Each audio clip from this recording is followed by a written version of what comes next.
Hello everyone, and welcome yet again for another Total Warcast. I'm your host Daily, reporting, almost live from Snowtops, Norway, and this is episode 18.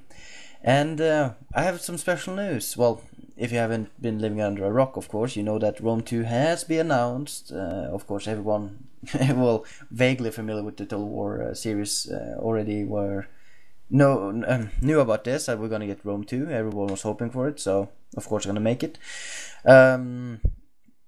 So today is gonna be like a really quick one, but it's gonna be Rome 2 special. So I've gathered up with my little secretary of the day, Pete. Hello. Hello. Pete is actually in the Freikorps, which is my Napoleonic Wars regiment at the moment. Cavalry. User joined your channel. Well, this is awkward. Drangy, we're doing the podcast. Can you move out, please? User left your channel. Thank you. Okay, that was awkward. Okay, I'm gonna leave that in because that's fun. Okay, so I'm basically in the TeamSpeak right now, and I'm gonna tell Penguin to put on password. Sorry everyone. Okay, so basically today is gonna be Rome 2 special. Pete and me, we're gonna do a talk about all the. I've gathered up a lot of links, a lot of you can call it facts about Rome 2. And also a lot of relevant for you who are on TWC. Very relevant for everyone who's there. First, I really want to do a very big announcement. Well, I'm gonna have after Rezzed. There was a convention I was talking about, the gaming convention in Brighton, I think it was, which CA will be joining. There's a lot of stuff. I think it's a collab between Rockpapershotgun and another gaming magazine, and it's a gaming convention, and there's a lot of gaming news and all that. After Rezzed, CA will join me. Two people from CA, I'm not sure who, they haven't really picked anyone yet, will join me in the Total Warcast. I'm going on vacation from the 11th of July to around 16th, so around 11th to 15th. So yeah, I'll do it in that next week from the 16th and outwards. But what I need from you before we go into everything about Rome is that I want you to give me questions. I'm gonna make a thread in the official Total Warcast sub forums, where you can put it, or you can send me a private message, whatever. Everything you can think of that you want to ask, ask them there and then. If it's off topic, if it's relevant for Rome 2, if it's in general about CA, whatever, just throw it out there, and we'll see if it's. And I'll go through everything, and I'll do my best to get everything out there. So that's it. Just remember, that's very important. I really want you to be active on this. Give me questions that I can do. That's all I'm asking. So, Pete. Hey. Hey, sorry for talking so much. No, it's fine. It's nice to be here. Yes, cool. You were the person I went into the channel. I needed someone who I could throw some words at, and you were the one who actually was, you picked up some stuff about Rome 2, and like in general, are you a Total War fan? Yeah, I've played them since the first Shogun, so I've got a lot invested in them. I love them really. Cool. Yeah, me too. Well, not since Shogun, Rome for me, but it's still a hell of a lot of fun. Yes. Should we go through our threads? Yeah, sure. Okay. First I'm gonna do is relevant TWC threads and links. Rome 2 official forums are up on TWC. If you haven't gotten in there, go in there. It's a lot of normal BS threads as usual, as it was in Shogun 2's official forums on TWC. But it's still a lot of good reads. That's probably where everything news are gonna go. So check it out often. Also, there's a Jack Lusted has his own thread where he will personally answer questions about everything about Rome 2. So I'm gonna post that as well. Also, there's a discussion over exclusive content. Exclusive content in Rome 2, I'm guessing, on TWC. So I'm gonna post that as well. Those 3 links there are really important to get in. Also, I'm gonna post for the questions for the interview with CA. So yeah. Next one. Did you see the live action trailer, Pete? I did, yeah, I did. I didn't see it really relevant to Rome 2, but it's. I think it's a teaser. It's just sort of because they knew we all wanted this. I mean, it's been around for ages. People asking for Rome 2, and then this sort of live action thing. We see Roman soldiers. We see, sort of Roman Senate, and it kind of. I mean, it got me excited. It didn't tell anything, but it definitely riled me up. Got me ready for it. Yeah, really showing the the drama and everything behind the curtains.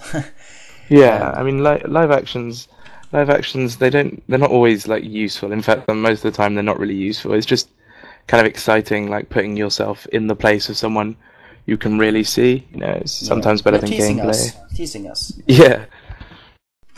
Yeah, so it's a nice little touch. Actually, it's kind of cool. The budget for Rome 2 is actually 40% more than Shogun 2. So maybe we get 40% more stuff. I don't know how that works, but I'm having my hopes up.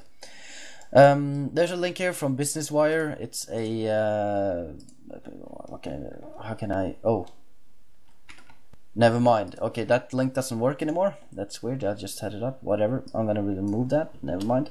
Also, I'm a avid reader on Rockpapershotgun. I'm gonna leave 3 articles down here in the description. First one is a CA on Rome's 2 scope, AI and incendiary pigs. The second one is Total War Rome 2 preview, which is one of the first, seeing this stuff. And the second was a Rock Paper Shotgun Total War interview with James Russell,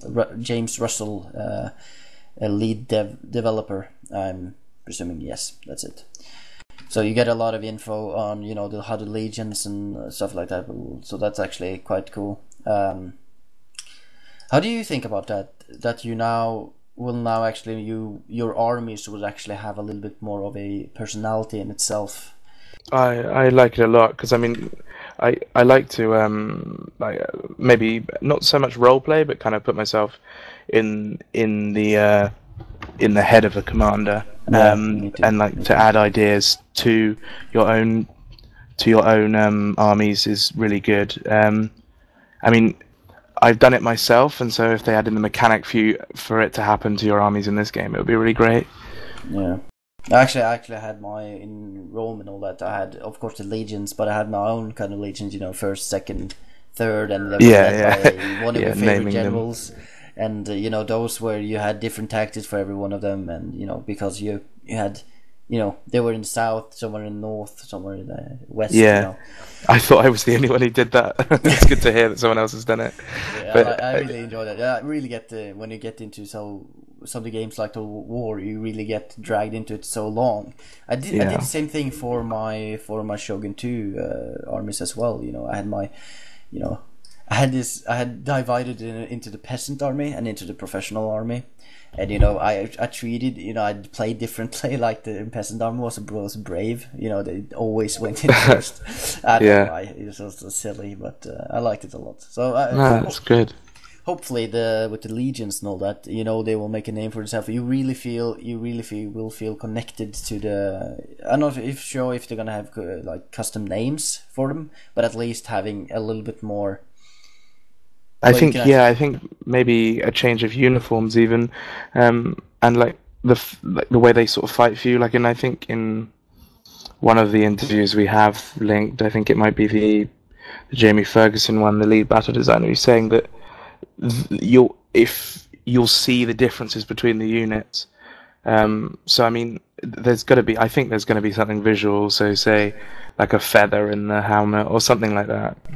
Do like to put them apart. I think that's really cool. That those small details like that really make games like Total Wars, like the Rome and stuff like that, really stand out because you start to feel connected to your units instead of it's just a random setup like it is now.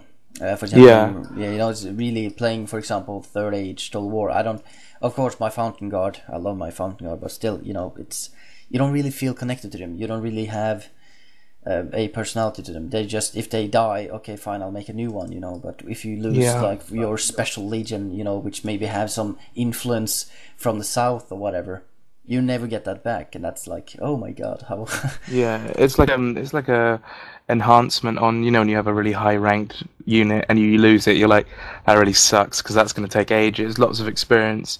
I spent a lot of time with that unit, you know. We conquered all of the south of France, and now you're gone.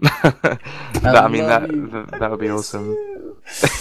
I miss you. Yeah, so sort of write all their names down and keep it with you. Oh yeah. Just have it on the, like, engrave your wooden wall in behind the computer. A mark on a name every time a soldier dies in Total War. Number Centurii, number 10. Yeah, that'd be. Maybe not quite that bad, but I think they were trying to. They were trying to add some. I think they're trying to add some sort of actual sort of feeling, not feeling, say, like meaning behind your men dying. Yes. Apparently, because I was reading a review about it in PC Gamer in my magazine, and they were saying that when the legions were charging towards the walls at Carthage, which is shown in the trailer that's been shown to the press, a soldier gets hit by an arrow, and the soldiers around him actually step to the side and like recoil, sort of in disgust, and then try to drag him away. Which I think is amazing. How they're going to implement that in the actual game, whether that was scripted, I don't know. But I'd kind of want to. It'd be really nice to know if that sort of thing really happened. Like they tried to cover up his body with a shield and try and protect him. I don't know. That sort of thing would be really great. If it was a very, I would understand if it was the flag bearer or, you know, one of the officers or something like that. Yeah. Though I do not like my men. You know, if he's got an arrow in him, he's probably going to die. So I would rather like you to kill the other men who shot him. Yeah, but I mean, you know, it's adding a more realistic element to it. Of course, I love that.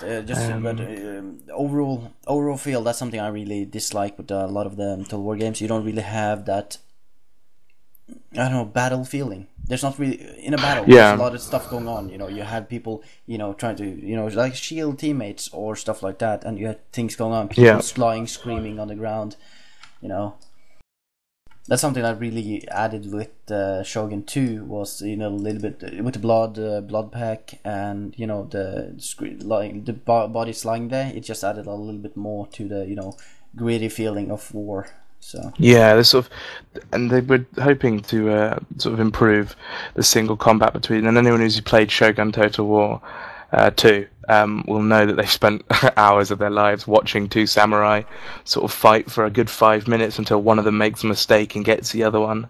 And it's those little tiny like human sort of moments that make them feel like real people. And yet you can still zoom out and see your entire army fighting. It's what makes Total War one of the best, you know, strategy series ever, really. And I just hope that they get it right. Really unique style. 2 more links before we, you know, go a little bit more into more talk here. PC Gamer interviews on YouTube. Interview with Jamie Fergusson, lead battle designer. Really nice. I recommend listening to that. Interview with James Russell, lead designer. Get that as well. Adding at the end, we're gonna keep it a little bit short today, but we're gonna keep on talking about Rome 2. I'm hugely excited as always. I was for Shogun 2 as well, but this is a little bit more. I actually like people. Oh my, like Gunny. You know Gunny from the first DPI. Yeah. He's usually on here as my co-host. The problem, as he saw it, was that a lot of people will have huge expectations because of, you know, Rome being their first strategy game or something like. We spoke about that in the last Warcast, and just in general, being a little bit, you know, negative against Shogun, against Rome 2. But like, I am not totally agreeing with him, because, you know, it's been so long and they're gonna add so much new stuff. As long as they don't dumb down the campaign map completely. I'm gonna talk a little bit more about that later on. I don't really see how they can really screw this up. It's a win-win almost situation. I mean, they've been making Total War games now for a long time, and each one has been, I mean, maybe between Empire and Napoleon, people still argue over that, but each one's been better than the last. And I mean, the step up from Shogun, from Napoleon to Shogun was huge. And if they're going to be investing 40% more, like you said, into this one, it's going to be. It's money, so you can't. Yeah, yeah. But the thing is that people have to understand is that they're doing a new engine, so people have to understand that it might be a little bit you know how it went with Empire and Warscape. Yeah. You know, it didn't turn out really well, and that's something we have to look really. But the thing is that they announced it really early. We have to late 2013 before we actually gonna see the game. Like, not see the game, but play it ourselves. And I don't understand how they can really blunder, but we'll see. Yeah, I'm with you on that one. I don't really understand how they can screw it up. Although I'd like to keep a little bit reserved, just in case. Keep try and keep the excitement down, because I really am like this. This would be an awesome game. I don't think, like you were saying earlier about you're afraid that they might dumb it down a bit. The importance they've been putting on historical accuracy in reports I've read or in interviews with them themselves, I think they realise that the historical element of it is the most important part. Well, one of the most important parts of the game. So I really hope they don't dumb it down, because that would kind of ruin the experience. Well, actually, you can't really call. I'm not really talking about realistic historically accuracy when I talk about the campaign. What I talk about is a little bit more strategic choices. A little bit more, for example, something I really liked in Shogun 2, but was way too limited, was the resources, trading stuff like incense or silk or etc. Iron, for example. Like, imagine you being a Rome and you conquer Spain. That's actually a lot of talk about. I read a lot of books from this, and actually I think it was iron they got from Spain. Yeah, and stuff like that. It's just basically when you get the trade income, you have to make a port first, and then your trade has actually you have now importing iron from Spain. Your higher grade iron. Yes, exactly, stuff like that. And that's something that's really, if they add something like that, it adds so much more to the Total War campaign. And of course, when we talk about dumbing it down, meaning that there will be a lot less micromanagement, but still, you always had the auto-manage settlements. I always, manage my own settlements, but people didn't like that appeal of the game. But I really hope don't really dumb it down for everyone. I think they might. I think they might keep it like a sliding scale. So if you're not really bothered about managing your own settlements, you can just stick them on auto like you can, or you can really go in and micromanage. Like they're saying, areas on a map are going to be split up into smaller areas, and you can manage each one of them individually, or you can manage the province, or you can just not bother and manage an entire an entire country or section of what you own. Empire. Yeah, your entire empire. I think it's. I hope they get the balance right, but I think they might just give a lot of options instead. Saying you can do this or this or this or this, which means they're kind of leaving themselves open for everyone, which I think would probably be the best thing to do. Setting in one way might just ruin it. Yeah. Dear Lord. Yeah, it's. I'm happy. I'm happy at the moment. I haven't seen anything, but still, it's keeping yourself reserved is really important. Now, we haven't seen a lot yet. They have done this. I think the Battle of Carthage was really scripted. Yeah. And one of the greatest things I think yet is probably the merge of naval and unit. I think that's the naval and land battles. Yeah. Oh my god, just assaulting. Just imagine that there's so much to micromanage. You have a goddamn army coming in from the sea. You have an army attacking the walls. How will we keep track of it all? And you saw Carthage. It's not that flat flat cities of Rome anymore. You know, of the Rome Total War. It's completely. It's a huge sort of living city, which I found exciting. What I think was good about the ships and the naval combat was that they had, like, in the tech demo, they have large strategic importance. For example, I was reading a sort of same report actually in PC Gamer, and they were saying how once the ships had dropped off their soldiers on the beach, the soldiers had taken the towers to the port, and the ships had sailed in and started catapulting into the city, which meant that they had like their own artillery to counter that of the Carthaginians' artillery that they had, which is awesome. Which is realistic as well, because you had triremes, or whatever they call it. Trireme, yeah. Trireme, yes. With the catapults, so. Yeah, there's also a rather sort of exciting screenshot of a boat crashing through another boat, ramming into it and splitting it in half, which I don't know if that's got any weight behind it, but that would be epic. That would be a really cool feature. They did that. They did ram. I don't know if you can actually scroll through it, but it did happen. Actually, something that actually quite cool with the Rome history. I remember Carthage was really, the big naval power at the time. The only thing that really Rome had was land units. They didn't really have a navy. So what they did was that, if when they went to naval war, they got destroyed. But then they make a new tactic, and what they did was they used these big boards on the side of the ship with this bronze pike, which then they slammed down when they came next to the other ship, lodging them together, and then the Marines just rushed over and just stabbed every Carthaginians to death. And that's actually, it's kind of cool if they had the ships that did that as well when you have the naval battles. Because now you're gonna have naval battles, which is gonna be a lot more. It's gonna be like Shogun 2 basically, which is kind of cool because I those old battles, naval battles back then, it was like fucking brutal. Jesus. Yeah. And they do talk about the ability to have like a little bit of a say in what your soldiers will be armed with, not just this is this kind of unit, so they'll have spears and a shield. You say they'll have swords now, or this kind of sword, because cool. as Rome sort of absorbed more of the empire, they took the best bits of the bits they took over. For example, the gladius, which is what they got from Spain when they took Spain over, was sort of the traditional weapon. And the spadia, which was the cavalry sword, which is inspired by Germanic tribes. They had big swords and they were used for horseback. I mean, that sort of thing. If that goes across the ships, I don't see why that kind of thing couldn't happen.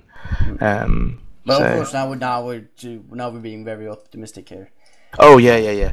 I'm running away with myself, but yeah, of course. But it's fun. It's fun just talking here. Yeah. Basically, is there anything you really want to just add now? Well, I was saying earlier before we started recording about the idea of sort of zooming up really close, like you do in Shogun, and watching them battle. Well, they were the lead designer was talking about how he would make that a more personal experience, more human.